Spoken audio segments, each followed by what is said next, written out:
आज बनवूयात प्रसादाचा शिरा. त्यासाठी 1 वाटी तूप, त्यामध्ये 1.5 वाटी रवा व्यवस्थित मंद आचेवरती परतून घेऊया.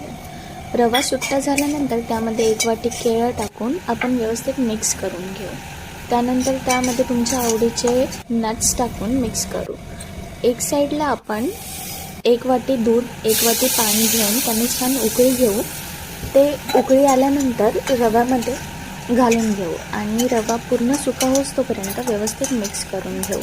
लगेचच त्यावरती झाकण ठेवून त्याला मंद आचेवर वाफ देऊ. वाफ झाल्यानंतर त्याला व्यवस्थित मिक्स करू म्हणजे रवा मोकळा होईल.